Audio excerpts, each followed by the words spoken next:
Alice's Adventures in Wonderland. Once upon a time on a lovely sunny day, Alice and her sister went out for a walk in the countryside.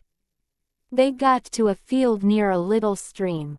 After a while her sister sat under a tree and read a book. Alice soon got a little bit bored. Suddenly she saw a white bunny that seemed to be in a real hurry. She was curious, so she followed the bunny. The bunny dived through a hole in a tree trunk. Alice followed him. Next thing she knew, she was falling down a very deep tunnel underground. Then she landed with a little bump on a pile of soft leaves. She got up and saw a long corridor and started to walk down it. There were lots of locked doors on either side. Suddenly the bunny disappeared. She saw a little golden key on a table that fitted a small door behind a curtain.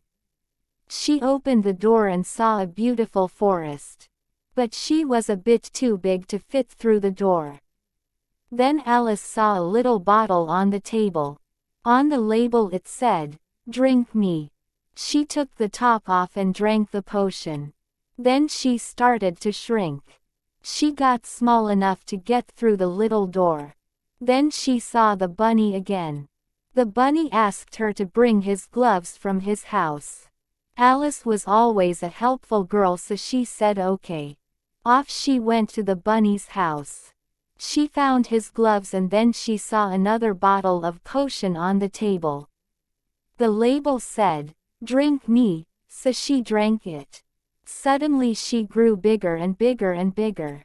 She got so big that all the animals nearby thought she was a giant. They started throwing stones at the house. But here's a funny thing. The stones they threw turned into little cakes. Alice nibbled on a cake. Then she started to shrink. She went out of the bunny's house. She was a bit upset because she was now too small. Then she saw another amazing sight. It was a blue caterpillar sitting on a mushroom. She asked the caterpillar how she could get back to her usual size. Alice sits on top of a red mushroom. A large blue caterpillar sits next to her. The caterpillar said that if she had a little bite of one side of the mushroom, she would grow and the other side would make her shrink. So, she had a nibble from both sides and then she came back to her usual size. Alice walked along a little path. The next thing she saw was a cat with a great big smile. She politely asked the cat his name and where the path went. "A Cheshire Cat," said the Cheshire Cat, "and the path leads to the Mad Hatter and the March Hare." A blue cat with pink and purple fur sits on a rock smiling next to a sign with a cup of tea on it. Then, as if by magic, bit by bit, the Cheshire Cat slowly disappeared. Alice then found the March Hare, who was having tea with the Mad Hatter under a tree. A dormouse was fast asleep in between them. "No room! No room!" they cried out when they saw Alice coming. Alice was cross because she could see there was plenty of room. So, she sat down at one end of the table. A table surrounded by trees is covered in cakes, pizza, sweets. Alice sits next to a green hare and the Mad Hatter, who is yellow. The Mad Hatter asked Alice, "Can you bing bong a splendor dog?" Alice said, "Oh my, you are silly and a very Mad Hatter. I think I'm going to leave now." Alice walked off. Down the path she saw a tree with a door. She found a golden key, which opened the door to a beautiful garden.